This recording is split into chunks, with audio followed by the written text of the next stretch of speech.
Donc pour moi, la nature, en fait, est quelque chose de très important et c'est quelque chose certainement que l'on va trouver en fil rouge tout au long en fait, de ma carrière artistique. Il y a quelque part dans ma façon de faire et dans ce que je veux représenter une forme d'art militant qui essaye d'amener en fait le public à constater de la façon que je l'ai constaté avant pour le réaliser que les choses sont magnifiques, que la nature est sublime, que la nature est belle. Et que donc à travers cette beauté, il faut prendre conscience qu'il faut peut-être moins produire, plus... alors, je ne vais pas vous faire le discours écolo, mais ce qui est sûr, c'est que j'ai le sentiment qu'on s'y prend mal avec elle, puisque je vous dis que ces 44 dernières années, je n'ai vu que de cesse que de la voir se dégrader. Et mon lieu de travail, mon lieu de production, c'est à la fois donc, la nature, puisque je vais passer... des dizaines et des dizaines d'heures en fait à capturer les éléments dont j'ai besoin à travers cette nature, à travers les lumières de la nature et de ce que les paysages produisent, pour ensuite m'enfermer des dizaines et des dizaines d'heures derrière en fait mon atelier numérique où je vais reconstruire et déconstruire toute cette nature à travers en fait cette façon de faire. Alors c'est pas innocent si je me suis mis derrière cette pièce pour pouvoir vous parler en fait de ma façon de faire, puisque une partie du travail exposé à la galerie Guyane Art Gascogne est un travail que j'ai nommé Évanescence. Évanescence, il y a deux mots pour moi, il y a naissance et il y a évanouir.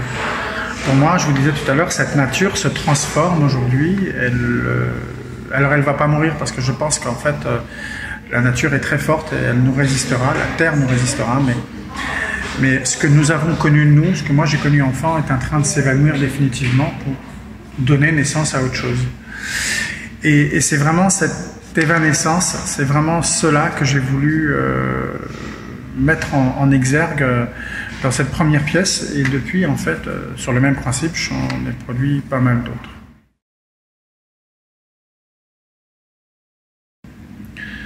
Donc voilà, je vous fais un focus en fait sur l'œuvre en elle-même. Et vous voyez, le cheval est là, le laboureur est toujours là, mais il y a alors une construction ou une déconstruction. En fait, je vous laisse regarder la pièce, l'œuvre comme vous en avez envie. Les choses sont-elles en train de se reconstruire ou de se déconstruire? C'est tout l'enjeu en fait de mes créations. J'essaie d'apporter des questions plutôt que des réponses.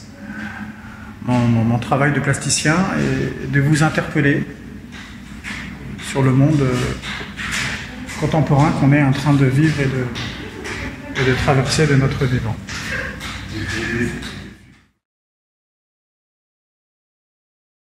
La question suivante, c'est y aurait-il une critique de la dématérialisation des choses dans notre monde? Ce monde qui est en train de changer, de nous échapper. Alors oui, c'est possible. J'avais envie d'exprimer en fait à ma façon ce sentiment de voir mon monde en fait se transformer, m'échapper, dont moi je n'arrive plus à maîtriser en fait, son devenir, mais en fait dont je pense que personne actuellement ne maîtrise en fait, les tenants et les aboutissants de ce qu'il faudrait faire pour pouvoir conserver notre monde tel qu'il est. Alors à toute époque notre monde a changé, mais là j'ai le sentiment qu'il change en tous les cas beaucoup plus vite, puisque le monde n'est pas en train de se transformer et de changer sur le temps de 2 ou 3 générations, mais je vous dis, je n'ai que 44 ans et je ne reconnais en rien le monde dans lequel je suis né. La pièce qui est derrière moi s'appelle Biodiversité. Et je trouve qu'elle répond bien à la question, en fait, critique de la dématérialisation. Mais cette pièce, elle est là vraiment pour nous parler de déconstruction. Donc pour le coup, ce monde qui change a plutôt tendance pour le moment à être dans sa première partie de changement, c'est-à-dire de se dématérialiser et de se transformer en autre chose, de ce monde que l'on connaissait et que l'on voit disparaître petit morceau par petit morceau chaque jour.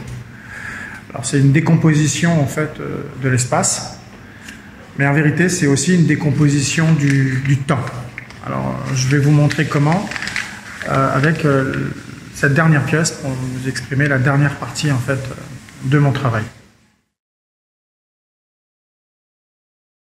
Cette pièce va me permettre de vous présenter la dernière partie de mon travail qui est, alors je vous ai parlé de la dématérialisation des choses que l'on connaît, mais il y a aussi en fait, c'est une forme de cubisme mais du cubisme du temps. Alors le cubisme en peinture, c'est un point de vue sous plusieurs angles en même temps sur un même plan. Enfin, en tout cas, c'est comme ça que moi, en fait, j'y voyais le cubisme du XXe siècle.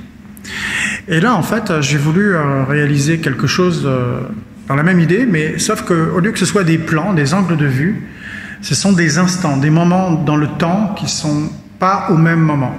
Alors d'ailleurs, le titre de l'œuvre, c'est 12 heures de vendange à Író-Léguy. Le lever du jour, les brumes du matin, 10 heures du matin, les cueilleurs, la lumière qui tourne sur les vallées de 10 heures à 13 heures. Donc n'y cherchez pas une logique de où est le soleil, puisque dans ce montage, le soleil est partout. Voilà, on reprend à 14 heures. En fin d'après-midi, quand le soleil se couche, on récupère les récoltes et le tracteur amène le tout à la coopérative. Le tout sur un même et unique plan, donc qui va où le temps en fait, c'est minute après minute, c'est interconnecté. Et c'est comme si en fait d'une journée il nous restait quelques images du matin dans la tête. En fait, ça pourrait être la représentation d'un souvenir d'une journée d'un viticulteur ou d'un vendangeur à Író-Léguy.